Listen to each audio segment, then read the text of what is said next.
Shalom y bendiciones a cada uno de los hermanos que se conectan como cada semana a estudiar este nuevo nuevo espacio de estudio Berea, en donde vamos a estar viendo varias cosas bien interesantes. Vamos a estar escudriñando la escritura desde una perspectiva muy diferente.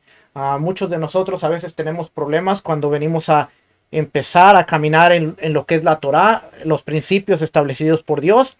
Y es normal porque venimos de un sistema, venimos de un dogma, tradición, llámesele cristianismo, llámesele catolicismo. Muchos de nosotros venimos del catolicismo. Después conocimos a Jesús dentro de lo que es el cristianismo y caminamos 1 año, 2 años, 5 años, 10 años, 15 años dentro de lo que es el sistema de creencia del cristianismo. No está mal, porque dentro de este sistema aprendimos muchas cosas buenas. Aprendimos la bondad, la misericordia, la justicia, el amor de Dios. Pero después hubo algo dentro de nosotros que nos empezó a inquietar, haciéndonos entender que había algo más. Y fue como vino el despertar de la fe. Hoy en el 2021 hay un despertar de la fe grande alrededor de todo el mundo. Y mucha de la gente se está preguntando, ¿acaso todo lo que conozco es todo o hay más? Y les ha dado por escudriñar, les ha dado por ver qué es lo que hay más allá de la escritura, y se han encontrado con que está las raíces de nuestra fe. Algunos suelen llamarle las raíces del cristianismo. Como tal, ya establecimos que si usted va a investigar las raíces del cristianismo, se va a dar cuenta que va a tener que llegar a un punto donde se llama el judaísmo de los seguidores de Yeshua, de Jesús.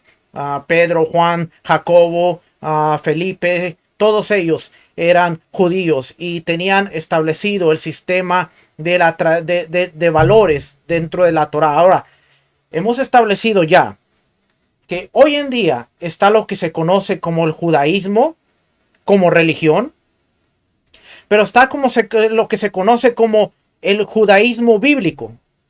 Y hay una separación bien grande. El problema es que muchas veces nosotros no nos ponemos a ver cuál es la diferencia y catalogamos todo como el judaísmo, como sistema. Ahora, después del primer siglo, todo tuvo cambios.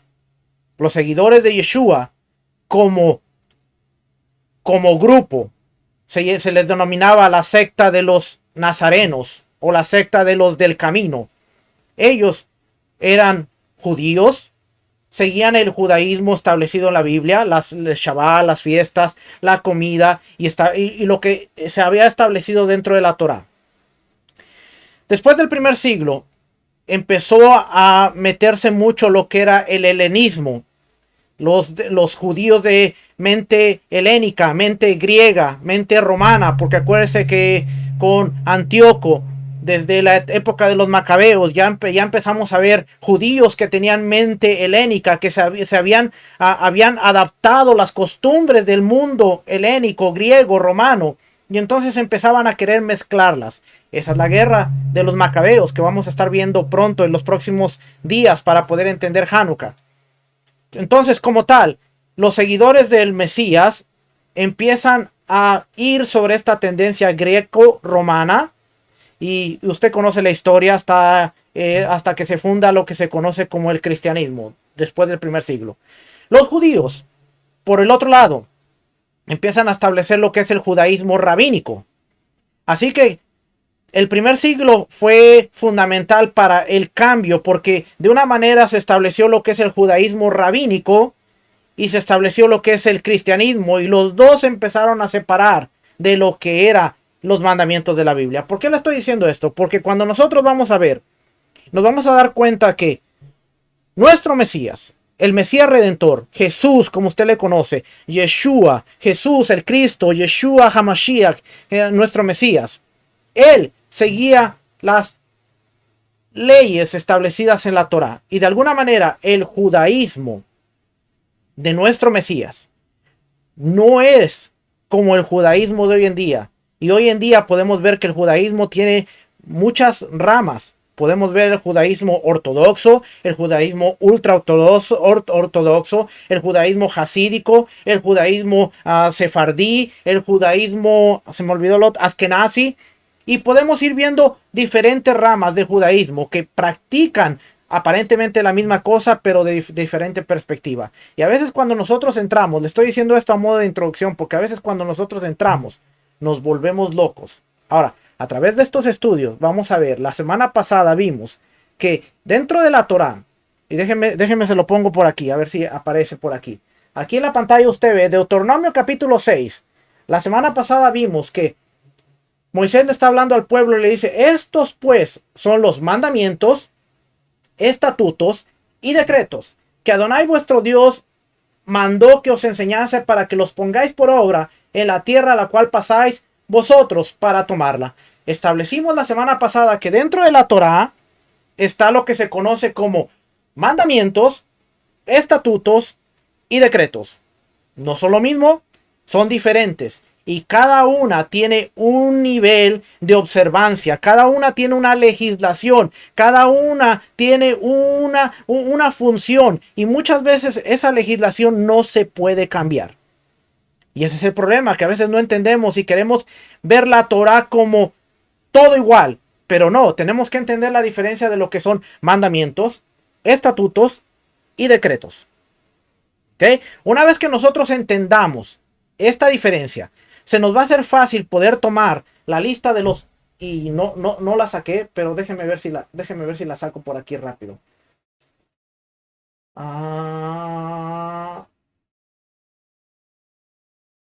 Aquí está.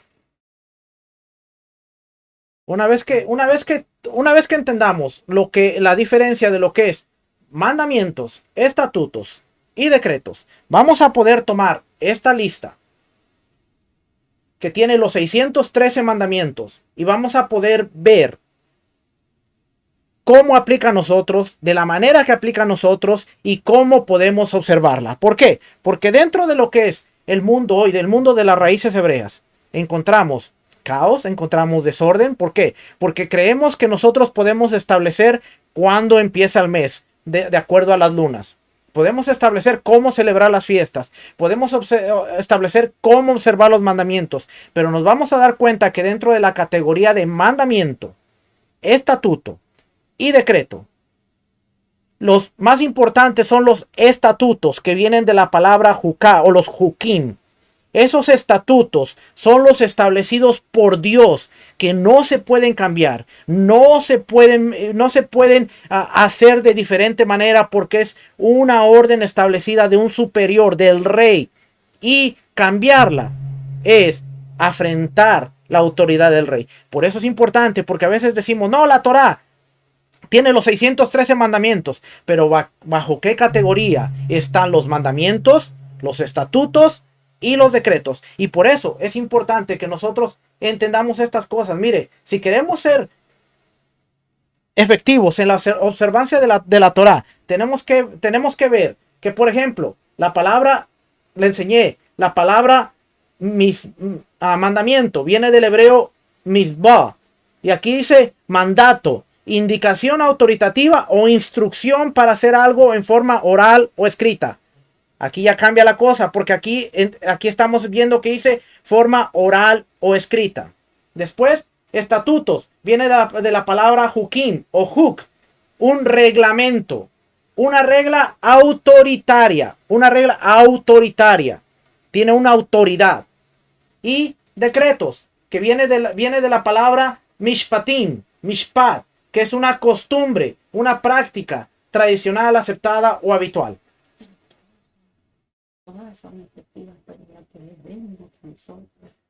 Todas son efectivas, pero una es un mandamiento, una instrucción. Otra es un decreto, un jukim, una regla autoritativa. Y el otro es un estatuto, una regla autoritativa. Y el otro un decreto. Ahora, aquí dice algo bien claro, porque dice el mandamiento, dice una instrucción oral o escrita. ¿Qué? Y mire, le voy a mostrar, por ejemplo, le voy a mostrar dos recursos. Y ahorita los vamos a leer para que usted vaya entendiendo un poquito más. Este es de Joseph Good. el maestro de Rico Cortés. Esta dice una guía concisa a la Mishnah y al Tosefta. ¿Okay? Es un libro muy interesante. Es una guía concisa a la Mishnah y al Tosefta. Y algunos de ustedes dirán, ya va a empezar con la Mishnah. Y hoy vamos a definir unos términos, porque dentro de mandamientos, estatutos y decretos, vamos a ver qué importante es la Mishnah y qué importante es el Talmud. Ahora, la Mishnah y el Talmud no van sobre la Torah, no van sobre la Biblia. ¿Qué hacen? Que nos van a ampliar el entendimiento de lo que está en la Biblia. Nosotros no usamos la Mishnah para decir esto es lo que se debe observar. Nosotros usamos la Mishnah para tener un entendimiento de lo que la Biblia dice. La Mishnah nos amplía porque hay cosas que son vagas, hay cosas que no se explican. Porque acuérdese, la Biblia fue escrita a nosotros, pero no para nosotros. Y ahorita le voy a mostrar una cosa bien interesante. Que usted va a decir, ahora hace sentido todo esto. Fíjese, mire, antes de ir para allá, lo voy a llevar a Éxodo 18. Fíjese algo bien interesante que a veces no entendemos. A veces no entendemos, sí, y se nos pasa por alto. Fíjese, Éxodo 18, fíjese lo que dice aquí.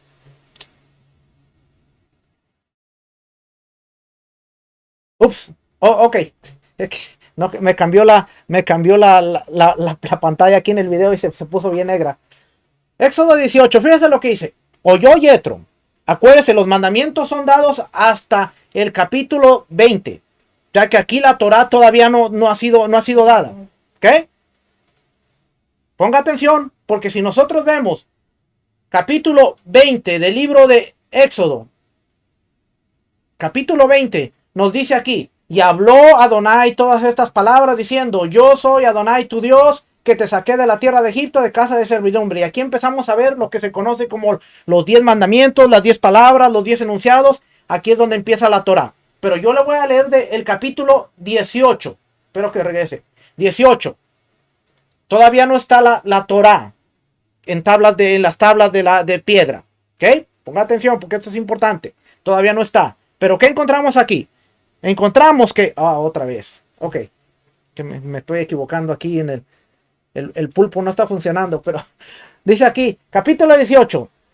Oyó Jetro, el sacerdote de Madián, suegro de Moisés, todas las cosas que Adonai había hecho con Moisés y con Israel su pueblo, y cómo Adonai había sacado a Israel de Egipto.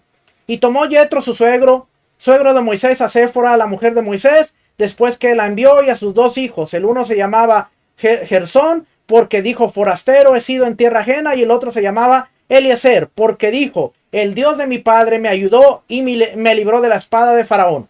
Y Jitro, el suegro de Moisés, con los hijos y la mujer de este, vino a Moisés en el desierto donde estaba acampando junto al monte de Dios.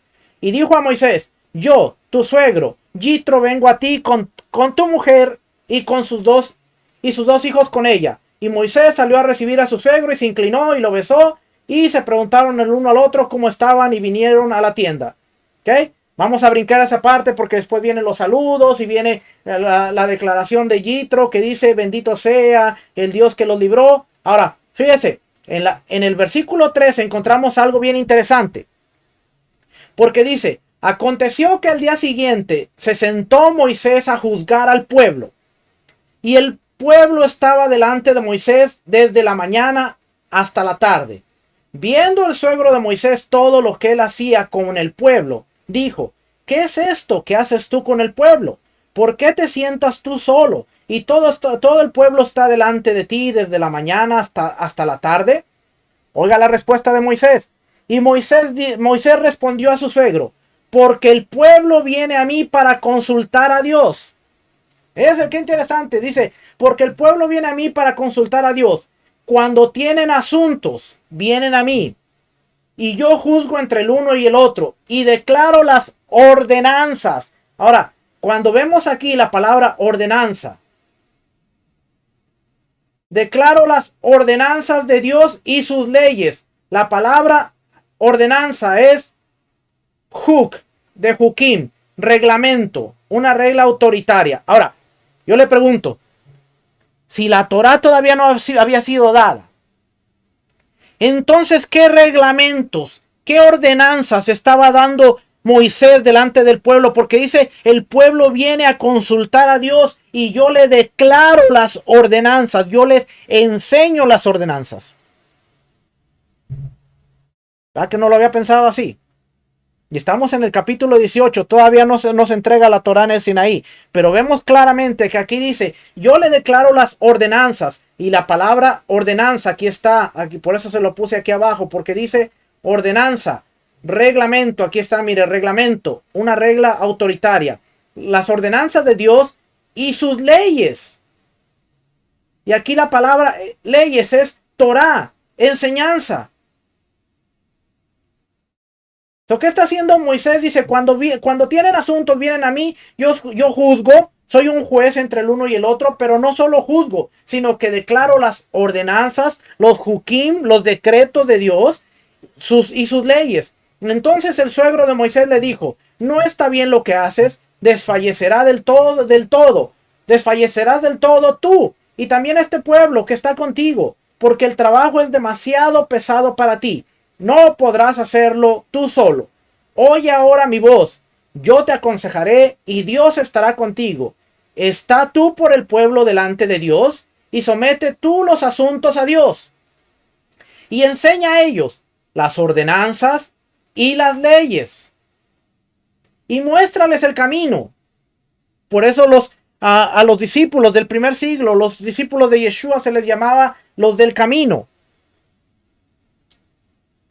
Porque esta palabra viene desde Abraham, cuando dice, porque yo sé que él enseñará a sus hijos y a los hijos de sus hijos a que guarden el camino de Adonai.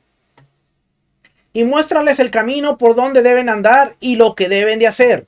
Además, escoge tú de entre todo el pueblo varones de virtud, temerosos de Dios, varones de verdad, que aborrezcan la avaricia y ponlos sobre el pueblo por jefes de millares, de centenas, de 50, de 10. Ellos juzgarán al pueblo en todo tiempo y todo asunto grave te lo traerán a ti y juzgarán todo asunto pequeño. Así aliviarás la carga de sobre ti y la llevarán ellos contigo. Si esto hicieres y Dios te lo mandare, tú podrás sostenerte y también todo este pueblo irá en paz a su lugar. Y oyó Moisés la voz de su suegro e hizo todo lo que dijo. Escogió Moisés varones de virtud de entre todo Israel y los puso por jefes sobre el pueblo, sobre 1000, sobre 100, sobre 50 y sobre 10. Y juzgaban al pueblo en todo tiempo y el asunto difícil lo traían a Moisés y ellos juzgaban todo asunto pequeño y despidió Moisés a su suegro y este se fue a su tierra.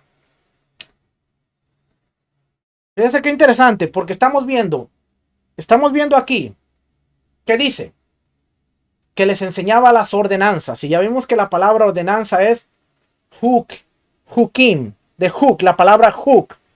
Ahora, Dios no se había revelado y Dios no les había dado mandamientos. ¿Qué pasa?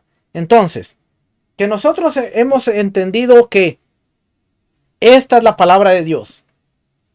Pero hay muchas cosas que se le enseñaron a Moisés que fueron transmitidas más adelante, lo que se conoce como la ley oral. Y algunos dicen, no, pero es que la ley oral, esa es invento de los rabinos, eso es invento de los judíos. Por eso es que muchas veces tenemos problemas dentro de la observancia, porque no entendemos cómo es la legalidad. Cuando se establecen los jueces, Moisés transmite lo que él tenía a los jefes de 100, de 50, de 100, de 50, de 30, de 10, para que ellos enseñasen. Más adelante, de aquí viene lo que se conoce como el Sanedrín, como las cortes. ¿Y qué son las cortes? Bueno, las cortes son la legislatura que gobernaba los asuntos de la vida social, la vida religiosa del pueblo de Israel. Y de ahí sale lo que se conoce como la Mishnah. ¿Sabes? Que la Mishnah no va sobre la Torá, sino la Mishnah son las explicaciones de la Torá. Así es que, fíjese, le enseñé este recurso de la guía concisa. Ahorita se lo voy a leer. También vamos a considerar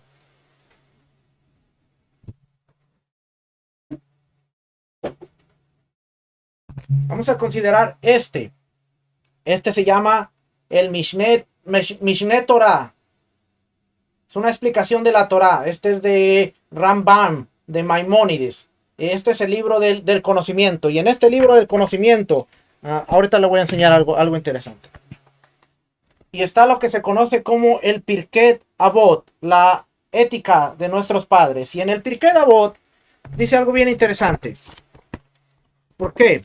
Porque el Pirkei Avot empieza diciendo, no sé si se puede ver esta partecita de aquí. No, se me olvidó sacarle una foto. ¿Se ve?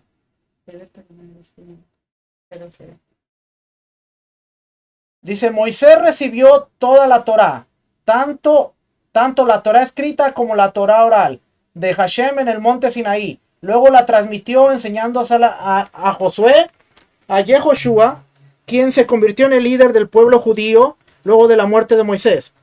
Yehoshua o Josué se la transmitió a los líderes ancianos que lideraron al pueblo luego de su muerte. Los ancianos se la transmitieron a los profetas, comenzando con el profeta Samuel. Los profetas se la transmitieron a los hombres de la gran asamblea, un grupo de sabios que lideró al pueblo judío luego de los tiempos de los profetas. Los hombres de la gran asamblea dijeron las tres cosas siguientes. Sean pacientes en el juicio, establezcan muchos estudiantes y hagan una valla protectora para la Torá. Establezcan leyes para ustedes mismos que les impidan cometer transgresiones. ¿Ok? Ahora lo voy a llevar a...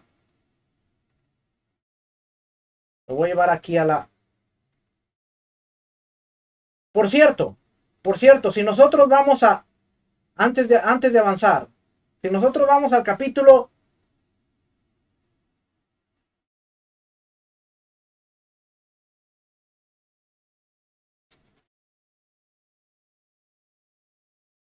Capítulo...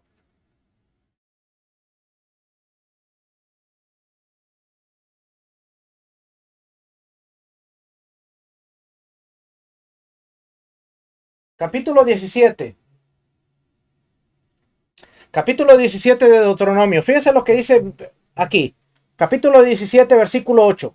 Dice, cuando alguna cosa te fuere difícil en el juicio, entre una clase de homicidio y otra, entre una clase de derecho legal y otra, y entre una clase de herida y otra, en negocios de litigios en tus ciudades, entonces te levantarás y recurrirás al lugar que Adonai tu Dios escogiere, y vendrás a los sacerdotes, levitas, y al juez que hubiera en aquellos días, y preguntarás, y ellos te enseñarán. ¿De dónde viene esto? De Éxodo 18, lo que leímos anteriormente. Y ellos te enseñarán la sentencia del juicio, y harás según la sentencia que te indiquen los del lugar que Adonai escogiere, y cuidarás de hacer todo lo que te manifiesten. Oiga bien lo que dice. Cuidarás de hacer todo según todo lo que te manifiesten, según la ley que te enseñen y según el juicio que te digan harás. No te apartarás ni a diestra ni a siniestra de la sentencia que te declaren. Y el hombre que procediere con soberbia, no obedeciendo al sacerdote que está para ministrar ahí delante de Adonai tu Dios, o al juez, el tal morirá, y quitarás del mal del medio de Israel, y todo el pueblo oirá y temerá y no se ensorbecerá. Leyendo esto, ¿por qué usted cree que las sabias palabras de Yeshua fueron: todo lo que los fariseos les digan hacer, háganlo? Porque ellos tenían la autoridad sobre la Torá. Ahora, él dice, no hagan como ellos, pero lo que les enseñan, háganlo. ¿Por qué? Porque ellos son la autoridad. Yeshua, el Hijo de Dios, cuando estuvo en la tierra, él no se atrevió a retar la autoridad de Dios, sino que él sabía a quién se le había dado la autoridad, sabía quién era el sacerdote, sabía quién era el Sanedrín, sabía quiénes tenían la autoridad. Y por eso Yeshua, el Hijo de Dios, cuando estuvo en la tierra, él no se atrevió a decir nada. Es más, cuando Caifás le dice, estás frente al sumo sacerdote, él dijo, yo no lo sabía. ¿Eran corruptos? Sí. ¿Muchos de ellos habían comprado el puesto? Sí. ¿Muchos de ellos se habían corrompido? Sí. Pero eso no le quitó, eso no impedía que tenían la autoridad de Dios. Aunque no se lo merecieran, pero ellos tenían la autoridad de Dios. Así es que si Yeshua aquí en la tierra No fue en contra del Sanedrín, no fue en contra del sumo sacerdote, no fue en contra de los fariseos que enseñaba la Torá. ¿Qué nos hace pensar que después de muerto y resucitado, ahora nosotros, los seguidores del Mesías, podemos hacer las cosas como nos dé la gana? Cuando Él, claramente, Él no lo hizo aquí en la tierra. Él se presentó al templo. Él nunca profanó el lugar. Él llegó hasta el área de los israelitas. Yo le puedo asegurar a través de la escritura que Él nunca pasó al área de los sacerdotes. Porque Hebreos 7 dice que si Él estuviera en la tierra, Él no podía funcionar como un sacerdote de la tribu de Leví. Y el Mesías lo entendía. Pero hoy nosotros decimos, somos sacerdotes en el orden de Melquisedec y queremos empezar a profanar las cosas que son sagradas, las cosas que le pertenecen a los hijos de Leví. ¿No me cree? Ejemplo. La remisión de los primogénitos. ¿A quién le pertenecía? A los hijos de Leví.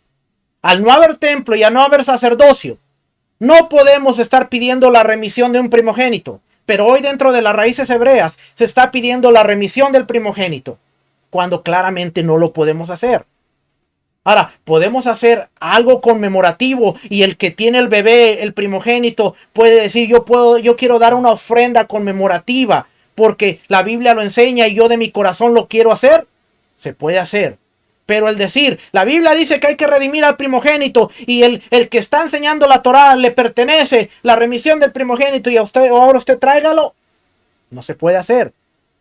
Hay congregaciones de raíz, yo lo he visto, no se lo estoy inventando, hay congregaciones de raíces hebreas que ahora quieren decir, hay que redimir al primogénito. ¿Por qué? Porque no entendemos que ese era un mandamiento, eso entraba en la categoría de la legislación de los sacerdotes.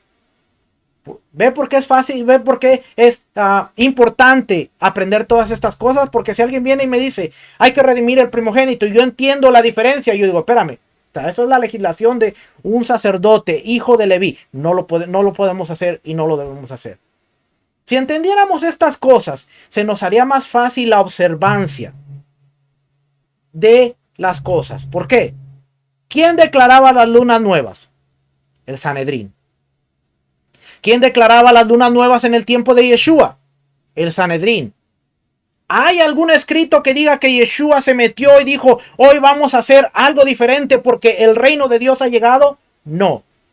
¿Cuándo celebraba Yeshua la Pascua? Cuando el Sanedrín declaraba la luna y entonces a los 14 días se sabía que era Pesach, Pascua, y el Mesías entendía porque él se sometió a la legislación del Sanedrín. Cuando era Shavuot, cuando era el conteo del Omer, en los tiempos del Mesías no había todo esto que estamos viendo hoy porque el Mesías, el Hijo de Dios, se sometió a la legislación del Sanedrín. ¿Por qué? Porque él entendía que era la corte judicial que legislaba todo lo que tenía que ver con la observancia de la Torá. Si eso lo entendiéramos, hoy en día tendríamos un calendario como lo hacen nuestros hermanos, la casa de Judá, y no hubiera tanta contienda como hoy hay en este día. ¿Ve? ¿Por qué es importante entender estas cosas? Porque si queremos caminar en la observancia de la Torá, tenemos que empezar con lo más básico y lo más sencillo. Tal vez a mucha gente ha de decir, esto no tiene sentido, pero créame, a medida que vayamos a ir aprendiendo, va a tener mucho sentido. Así es que, esta es la traducción del libro de Joseph Good. Una parte, no he terminado, apenas voy despacito porque es mucho material y traducirlo y estudiarlo a la misma vez es un poquito más difícil, pero fíjese, dice la Torá oral. Algunas de las fuentes más útiles y significativas forman parte de las tradiciones orales. Hay varios exponentes de la Torá oral que se han escrito en los últimos 2000 años. El entendimiento judío es que la Torá llegó en forma dual, una Torá de dos formas. Una fue escrita a propósito, de ahí viene el Pentateuco o el Humash o los 5 primeros libros. El otro fue enseñado, memorizado y discutido a lo largo de los siglos. Estas tradiciones orales han jugado un papel importante en la observancia de la Torá. Por ejemplo, La Torah escrita. La Torah escrita enumera los mandamientos relacionados con un evento en particular. La Mishnah puede explicar cómo se llevan a cabo estos mandamientos. ¿Ve? No va sobre la Torah, sino explica cómo observar la Torah. No, es que esos usan mucha Mishnah. Claro, porque cuando tú lees Mishnah, es imposible, al menos yo en el tiempo que llevo leyendo la Mishnah, es imposible leer este documento sin este. Porque se relacionan y yo constantemente estoy yendo para acá y para acá, para acá y para acá, para acá y para acá, porque es imposible leer solamente este sin relacionarlo con el mandamiento. Pero una vez que tú lees el mandamiento y tú lees lo que dice aquí la Mishnah, se puede explicar, es la explicación de cómo se llevan a cabo esos mandamientos. Tú tomas un mandamiento de la Biblia y lo explicas y tú dices, ah, ok, ahora entiendo. Te voy a poner un ejemplo. ¿Por qué? ¿Por qué tú sabes? Si de repente alguien, tú vas en la calle y alguien te pega y te pegan por atrás. Automáticamente tú sabes que el que te pegó por atrás va a ser el que paga. ¿Por qué? Muchas veces tú no sabes ni por qué, pero tú dices, ah, él paga porque él me pegó por atrás. Porque lo has oído de alguien, porque alguien te dijo o por la experiencia de alguien. Y tú sabes que el que pega por atrás paga. Pero tal vez tú ignoras que hay un reglamento de tránsito. Que cuando tú vas a sacar la licencia, tú no entiendes todos estos reglamentos. Pero hay un reglamento de tránsito que establece y determina de quién es la culpa cuando tú pegas por atrás. Pero a veces la tradición oral, vivimos dentro de la tradición oral. Todas las culturas tienen una tradición oral. Y alguien te pega por atrás y inmediatamente tú dices, el que pega por atrás paga. No sé si le ha pasado o no, pero dentro de los Estados Unidos es como una cultura. El que pega por atrás paga. Tú no sabes ni por qué. No tienes ni idea de por qué, pero tú ya estableciste que el que pega por atrás paga. Y tú ya tienes en tu mente, él pegó por atrás, él paga. ¿Por qué? Porque hay un librito de tránsito, hay una ley de tránsito que establece de quién es la culpa. ¿Lo has leído? Quizás no. Pero te basas en la experiencia de alguien, te basas en el testimonio de alguien, te basas en eso y tú estableces que es así. La Torah oral ha sido por años la explicación que establece cómo vivir los mandamientos. Y desconocemos de todo esto porque no nos gusta seguirlo. Porque, la Mishnah es rabínica. La Mishnah fue escrita por el hombre. La Mishnah no tiene el mismo valor. Yo si voy a obedecer algo como lo escrito. Ok. Números 10:10. Números 10:10.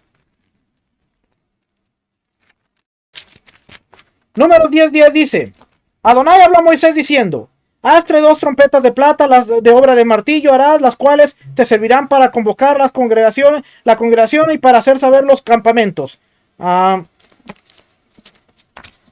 Quiero checar aquí cuando dice Números 10:10, estaba leyendo el 1. Números 10:10 dice: Y en el día de vuestra alegría, en vuestras solemnidades y en los principios de vuestros meses, tocaréis las trompetas sobre vuestros holocaustos y sobre los sacrificios de paz, y os serán por memoria delante de vuestro Dios, yo Adonai vuestro Dios. Ya establecemos que números 10:10 dice: ese es el Rosh Hodesh. Pero ¿cómo se conmemoraba? ¿Cómo se declaraba? ¿Y cómo se hacía el Rosh Hodesh? No sabemos. Y en el no sabemos, empezamos a ver. Pero cuando tú tomas, que lo vamos a ver más adelante, cuando tú tomas la Mishnah, el tratado de Rosh Hashanah, te dice, ¿cuánto dura el ciclo de luna? 29 días y 12 horas. ¿Cómo se establecía? ¿Por qué se establecía? ¿De qué manera se establecía? ¿Quién tenía la autoridad para declarar el nuevo mes? Y después tú vas a fuentes como este librito que está aquí. que es la historia, del pueblo judío. Y te encuentras en la página 199. ¿Qué pasó con el último Sanedrín que tenía la autoridad sobre la luna? 199.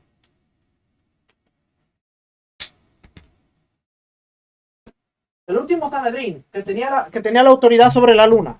Y te encuentras ahí que dice cómo se estableció. Por eso hoy tenemos un grave problema, porque no entendemos que era un estatuto y tenía una legislación. Te voy a poner otro ejemplo. Dentro de cada país hay leyes. Nos gusten o no, hay leyes.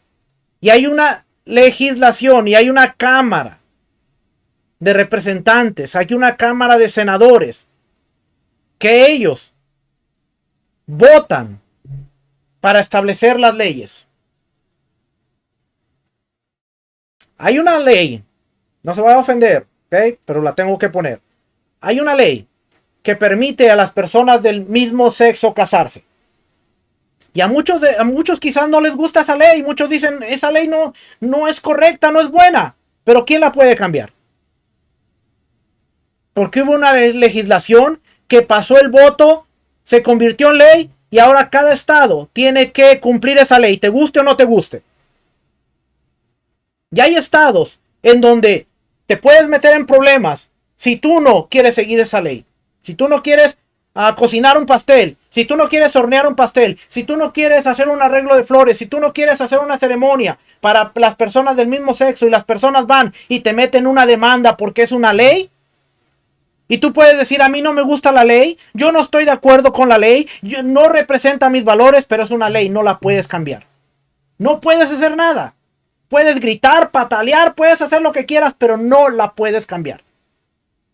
Y vas a enfrentar cargos judiciales, porque es una ley y estás violando la ley. Si nosotros simplemente entendiéramos que la Torá, la ley, tiene una legislación que no puede cambiarse. Una legislación que le fue dada a los hijos de Aarón. Y aunque no haya hijos de Aarón, pero la legislación está ahí vigente. Y aunque no nos guste, no podemos cambiarla. Por eso la importancia de entender mandamientos, estatutos y ordenanzas. Porque cuando son estatutos, ni te metas. Obedécelo como es. Pero no me gusta, obedécelo. Pero obedécelo. Porque si no, tú estás haciendo una afrenta a lo que es la autoridad de Dios. Seguimos leyendo por aquí.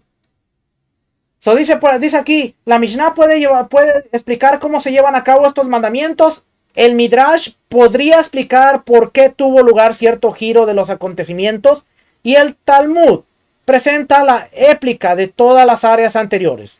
Se está dando cuenta que lo importante es la Mishnah. El Midrash son explicaciones, son cuentos, son cosas que el judío puede usar para darle valor a la enseñanza, pero realmente la Mishnah es la explicación de los mandamientos. La Mishnah ayudó a discernir el curso legal correcto a seguir en asuntos de gobierno civil y en otros asuntos en los que la Torá era vaga o se necesitaba ayuda adicional. Después de la destrucción del templo de Salomón, transcurrió un periodo de tiempo en el que los servicios del templo eran imposibles. Sin embargo, cuando Esdras reconstruyó el templo, solo habían pasado unos pocos años desde que se levantó el templo original. De hecho, el Tanakh o la Biblia hebrea registra que muchos de los que presenciaron la construcción del segundo templo estaban vivos mientras el primer templo estaba en pie. Eso quiere decir que muchos de los que regresaron del exilio de Babilonia habían visto el templo de Salomón levantarse, estaban ahí, fueron llevados al exilio y cuando regresan, esta generación había visto el templo. Por eso sabemos que el templo se construyó en el mismo lugar.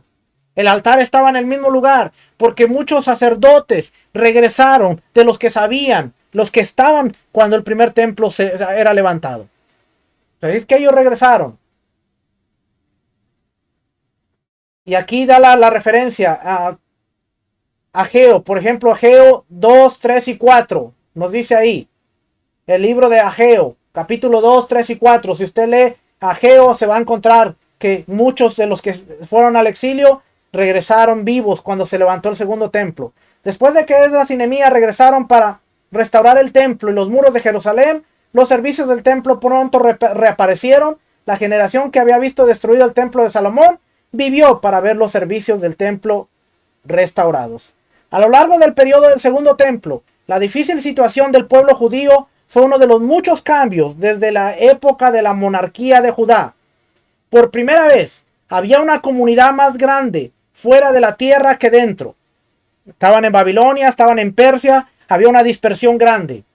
Inicialmente esta comunidad se basó en y alrededor de los centros de población de Babilonia y Persia. Con la llegada de los griegos y el helenismo, esto se convirtió en una dispersión que envolvió todo el Mediterráneo. Los judíos comenzaron a vestirse y a hablar como las naciones en las que vivían. Existía un verdadero peligro de que las enseñanzas orales se perdieran para siempre. Por lo tanto, los sabios decidieron permitir que la escritura de esta parte esencial, decidieron permitir la escritura de esta parte esencial de la Torá. Y usted va a decir, ¿cómo podemos probar esto? Lo podemos probar con la Biblia. Se lo voy a probar con la Biblia para que usted vea que lo que le estoy diciendo es cierto. Durante la época del segundo templo dice, si nosotros vamos al libro de Hechos,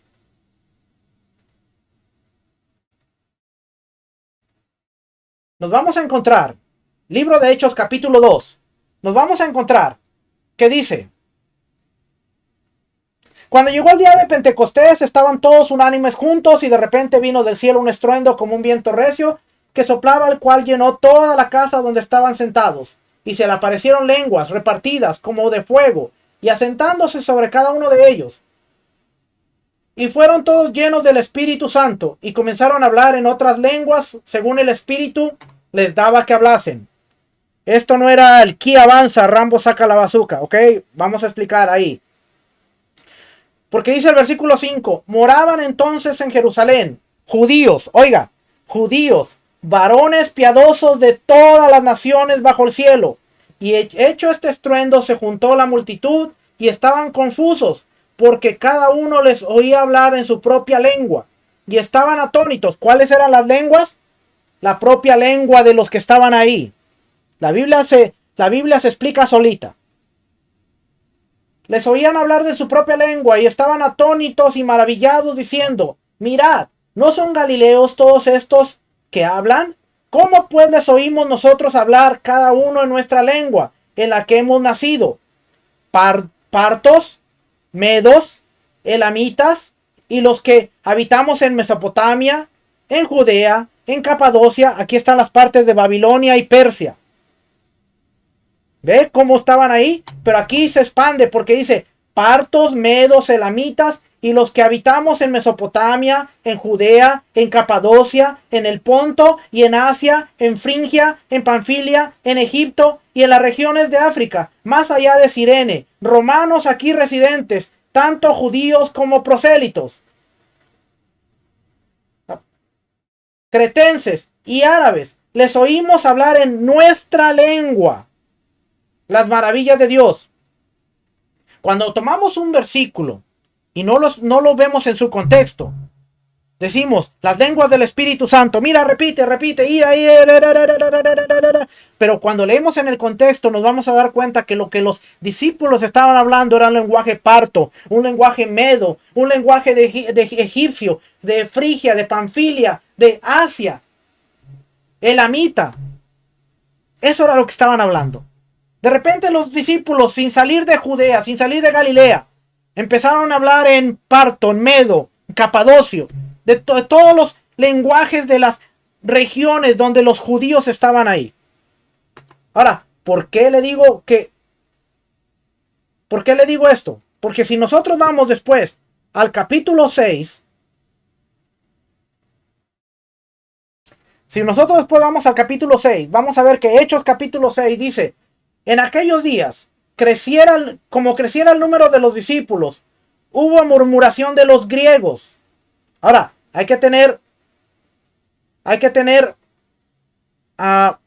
cuidado, porque cuando nosotros leemos la Reina Valera, nos encontramos la palabra griego y pensamos, ¿oh ves? Los gentiles, los de las naciones. No, porque es más, mire, la Reina Valera, si nosotros vemos la palabra aquí, la palabra es helenistas. ¿Ve?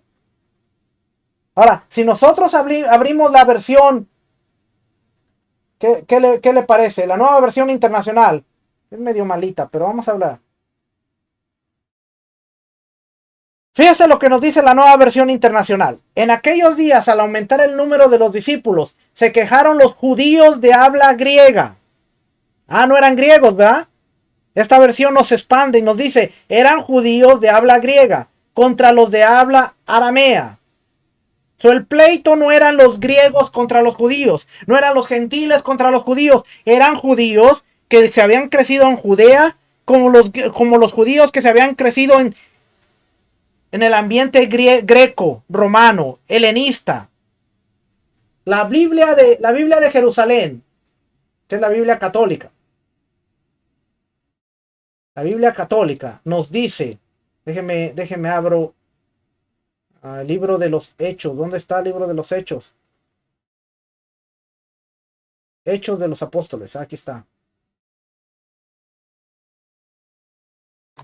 Esta nos dice más interesante porque la Biblia dice, por aquellos días al multiplicarse los discípulos, hubo quejas de los helenistas contra los hebreos. Y aquí dice, esta distinción era más cultural que étnica. Los hebreos eran los judíos que vivían en Palestina.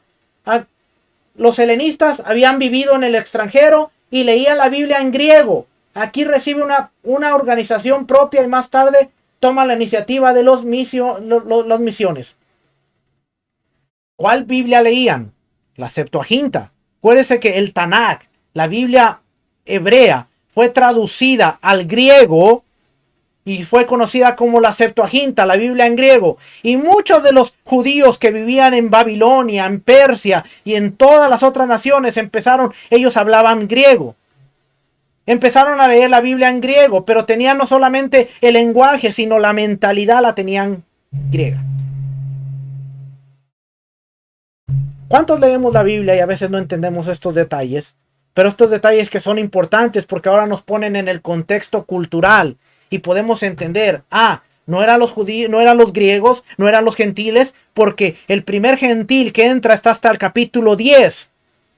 Pero vemos la palabra griego vez tras vez en el capítulo 2, 3, hasta el capítulo 10 vemos la palabra griego y a veces no nos ponemos a pensar qué es lo que quiere decir.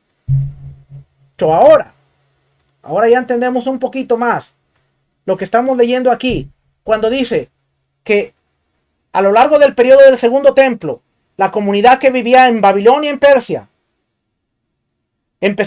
comenzaron a vestirse, a hablar como las naciones en las que vivían. Existía un verdadero peligro de que las enseñanzas orales se perdieran para siempre. Por lo tanto, los sabios decidieron permitir la escritura de esta parte esencial de la Torá. Después de la destrucción del segundo templo, en el año 70 de la era común, o después de Cristo, los cimientos quedaron desnudos y todos los edificios fueron nivelados. Todos los recipientes y artefactos de los servicios cayeron en manos de los romanos. Después de un tiempo, los sabios se dieron cuenta de que podrían pasar años o cientos de años antes de que el templo pudiera ser restaurado, aunque cada generación ora fervientemente por la restauración o reconstrucción del templo. En todos los servicios de la sinagoga o congregaciones se presentó un peligro claro y presente. Es posible que las siguientes generaciones que no hubieran visto el templo o sus servicios no pudieran visualizar los requisitos para todas las necesidades del futuro templo. Una vez más, los sabios vieron la necesidad de registrar esta información, dando a las generaciones futuras los requisitos, métodos, medidas y servicios en caso de que el templo pudiera ser reconstruido. De lo contrario, estos conocimientos podrían haberse diluido e incluso perderse para siempre, debido a tanto de los mandamientos que se encuentran en la Torá y sus exposiciones en la Torá oral que tratan con el templo y sus ceremonias, era necesario que estas exposiciones se registraran para las generaciones futuras. Desde la época de Esdras, alrededor del año 460 antes de la era común, hasta la muerte de Giliel, alrededor del año 10 de la era común, aquellos que escribieron la escritura o documentos importantes relacionados con la escritura se les conocía como soferim o los escribas. Los maestros que discutieron la Torá escrita, así como las tradiciones orales después de este tiempo, fueron conocidos como los Tanaim. Muchos de estos rabinos se citan en la Mishnah y el Talmud. Algunos rabinos destacados son el rabino Gamaliel, maestro de Pablo, el rabino Yohanan de Ben Zakkai, el rabino Akiva, el rabino Tarfón, el rabino Eliezer ben Azaría y el rabino Yehoshua. Más tarde los rabinos que ayudaron a definir la Torá oral se conocieron como Amoraim. Los grandes sabios y rabinos de la antigüedad tardía escribieron la Mishnah y el Talmud para expresar su sistema.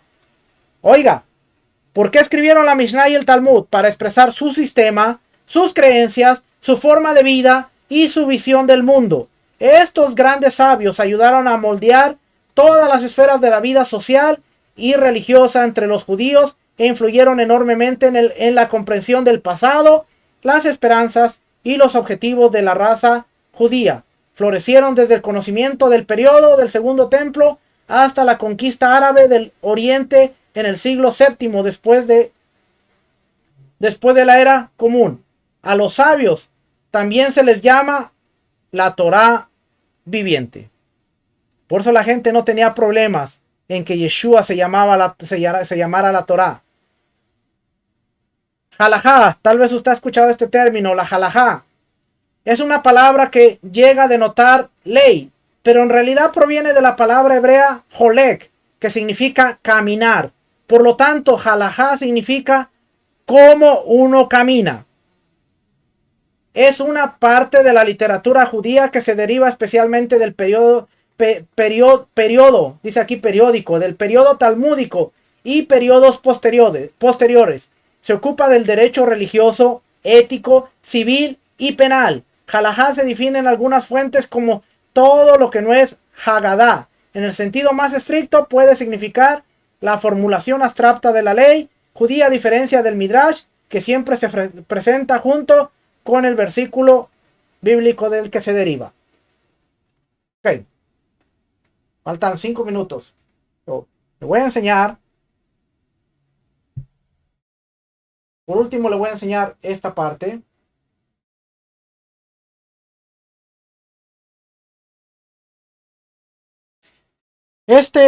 Esta parte es de este libro, el Mishneh Torah del Ramban. Este es el volumen 1. Tiene 9 volúmenes. Los tengo ahí en la parte de arriba. Si usted ve toda esta parte de arriba, son todos. ¿Okay? Son 9 volúmenes. Este es el Sefer Hamadá, o el libro del conocimiento. ¿Qué tiene este Sefer o este libro? A ver si me deja llevar para acá. Ok. Es ese mismo libro. Dice aquí el libro del conocimiento. ¿Ok? Vamos a ver.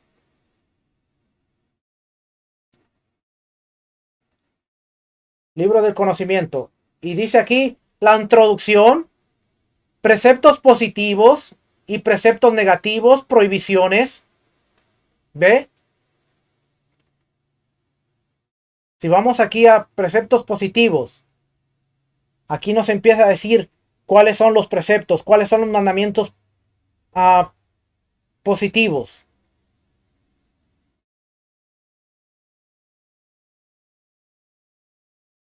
¿Ve? Pero vamos a regresar a la parte. Vamos a regresar a la parte de introducción, porque quiero enseñarle esto para terminar.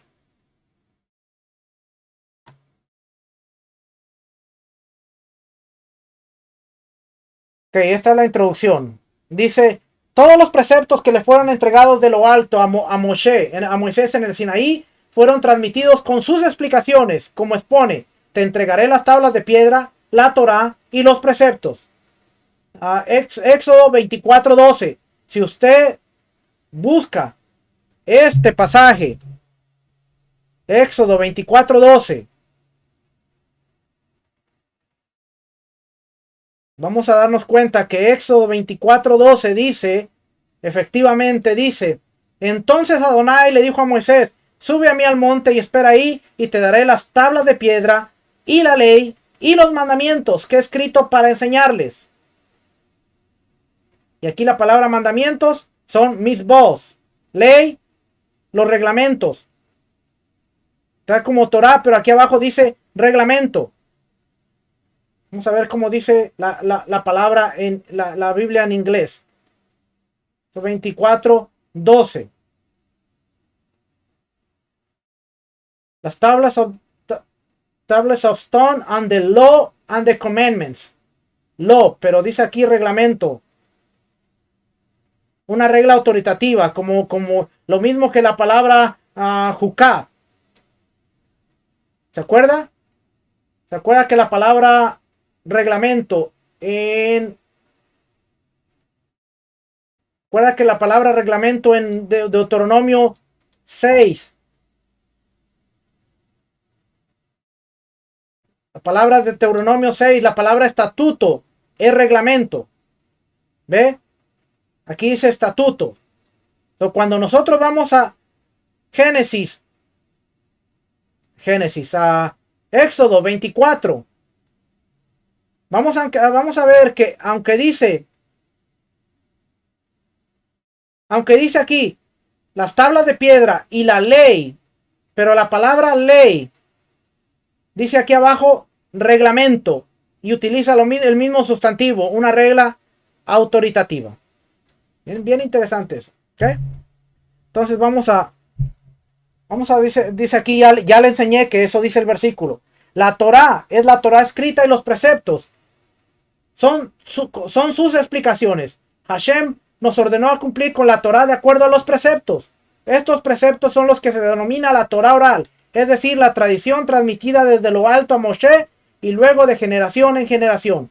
Moshe Rabino, nuestro maestro Moshe, escribió toda la Torá de su propia mano antes de morir y le entregó un rollo de la Torá a cada tribu y otro rollo lo depositó en el arca como testimonio, como expone, tomen este libro de la Torá y póngalo junto al arca de la alianza de Hashem, su Elohim, para que quede ahí como testigo para ustedes. Deuteronomio 31:26.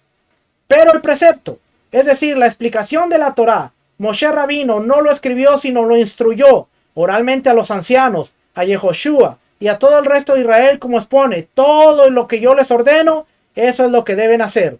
Es por ello que se denomina Torá oral. Si bien la Torá oral no se registró por escrito, Moshe Rabino la enseñó íntegramente a los 70 ancianos. ¿Dónde está eso? Éxodo 18, cuando Yetro le dice, consíguete a los ancianos, es el Sanedrín, los 70 ancianos. En su tribunal, Eleazar, Pinjas y Yehoshua, los tres recibieron la Torá oral. Eleazar era el sacerdote, el hijo de Aarón. Pinjas era el nieto de Aarón. Y Josué era el líder que iba a guiar al pueblo. Los tres recibieron la Torá oral de Moisés.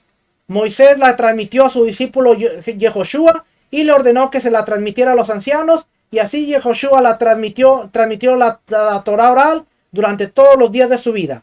Muchos ancianos recibieron la Torá oral de Yehoshua. Elí, ¿quién es Elí? El sacerdote que estaba en el tiempo de Samuel. La recibió de los ancianos y de Pinjas. Shemuel, la recibió de Elí y su tribunal. David la recibió de Shemuel, del profeta Samuel y su tribunal. Ashiloni estuvo presente en el éxodo de Egipto, era levita y la escuchó de boca de Moshe, pero era pequeño en aquella época. Entonces posteriormente recibió la Torá oral de David y su tribunal. Eliyahu, el profeta Elías, recibió la Torá oral de Hashiloni y su tribunal. Eliseo la recibió de Elías. Eliseo la recibió de Elías y su tribunal. El sacerdote Yehodai la recibió de Eliseo y su tribunal. Sejarías la recibió de Yohadai y su tribunal. Oseas la recibió de Sejaría y su tribunal. Amós, el profeta Amós, la recibió de Oseas y su tribunal. Yeshayahu, el profeta Isaías, la recibió de Amós y su tribunal. Miqueas, Mijá, la recibió de Yeshayahu, de Isaías y su tribunal. Joel, la recibió de Miqueas y su tribunal. Nahum, la recibió de Joel y su tribunal. Habacuc, la recibió de Nahum y su tribunal. Sofonías, la recibió de Habacuc y su tribunal. Jeremías, la recibió de Sofonías y su tribunal. Baruch ben Nería, la recibió de Jeremías y su tribunal. Esdras y su tribunal la recibieron de Baruch ben Nería y su tribunal. Y como usted puede ver, hay una transmisión que va oral. ¿Por qué? Porque los mandamientos son una cosa, pero cómo al cumplir los mandamientos es la dirección de cómo debía establecerse los mandamientos. Por eso en la época del segundo templo había maestros, había intérpretes. Es más, mire, con esto cierro. Y ahora sí, con esto cierro. Con esto cierro. Sí, ya mi esposa dice, sí, te creo, ya ni mi esposa me cree, ya cuando la esposa de uno no le cree, hay problemas. O sea que no digas tiempo. Mejor, no, pues es que yo dije, ya mero termino, no dije tiempo. Mire, vamos, lo voy a llevar aquí al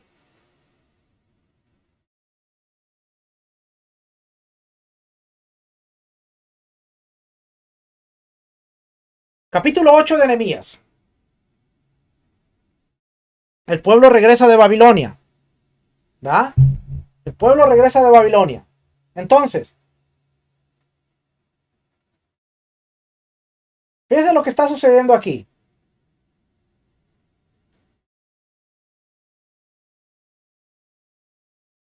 Lo quiero llevar a la parte para no leerle mucho, para no aburrirlo, porque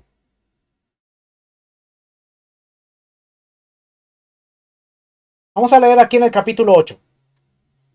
Déjenme le quito esto de las letras para que no lo distraiga, porque si no luego lo distrae. Ahí está, ahí quedó. Nehemías 8 dice, y se juntó todo el pueblo como un solo hombre en la plaza que está delante de la puerta de las aguas. Y dijeron, Esdras el escriba, que trajese el libro de la ley de Moisés, la cual Adonai había dado a Israel. Y el sacerdote Esdras trajo la ley delante de la congregación, así de hombres como de mujeres, y todos los que podían entender.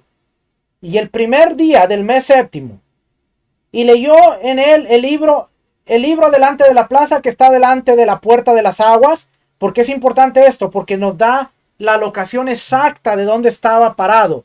Cuando nosotros conocemos la locación del templo y sus puertas, podemos ver exactamente dónde estaban ellos parados. Por eso le dice la puerta de las aguas. Cuando usted va a ver la ceremonia de la libación de las aguas en Sucot, menciona la puerta de las aguas, que el sacerdote venía del estanque de Siloa y venía con las aguas caminando y entraba por la puerta de las aguas.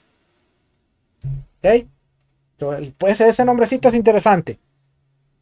Desde el alba hasta el mediodía, en presencia de hombres y mujeres y todos los que podían entender. Y los oídos de todo el pueblo estaban atentos al libro de la ley. Y el escriba Esdras estaba sobre un púlpito de madera que había hecho para ello. Y junto a él estaban Matatías, Semá, Ananías, Urías, Hilcías y Masías a su mano derecha, y a su mano izquierda Pedaías, Misael, Malquías, Asum, Hasbadana, Zacarías y Mesulam.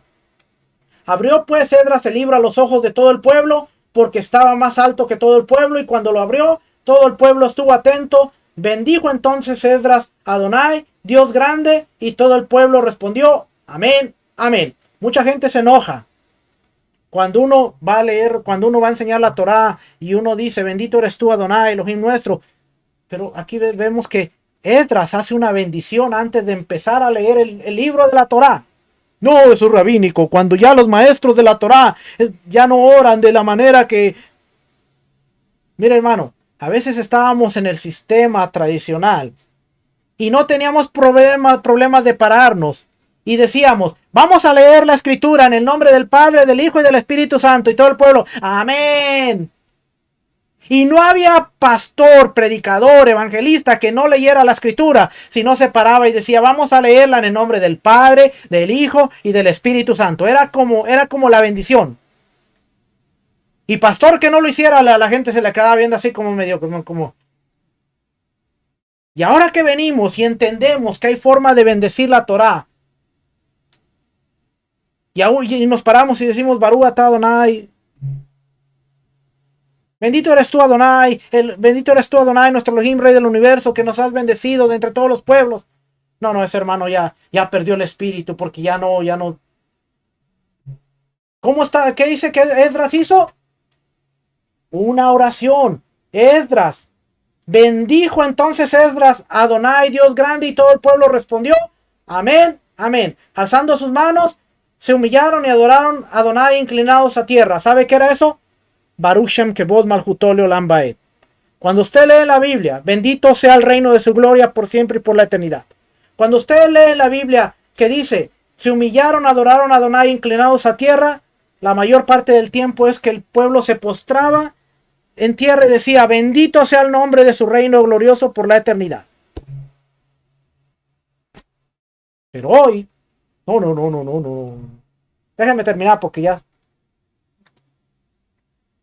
Entonces dice, y los levitas, había sacerdotes y había levitas, Yeshua, Jesúa, Bani, Serebías, Jamín, Acub, Sabetai, Jodías, Masaías, Kelita, Sarías, Josabed, Anán y Pelaía, hacían entender al pueblo la ley, y el pueblo estaba atento en su lugar, y leían el libro y la ley de Dios claramente y ponían el sentido, de modo que se entendiese la escritura. Nehemías el gobernador y el sacerdote Esdras, escriba, y los levitas que hacían entender al pueblo, dijeron a todo el pueblo, Dios santo es Adonai nuestro Dios, no os entristezcáis ni lloréis, porque todo el pueblo lloraba oyendo las palabras de la ley. Luego les dijo, id, comed grosuras y bebed vino dulce y enviad porciones a los que no tienen nada preparado, porque día santo es a nuestro Señor. No os entristezcáis, porque el gozo de Adonai es vuestra fortaleza. Los levitas pues hacían callar a todo el pueblo, diciendo, callad,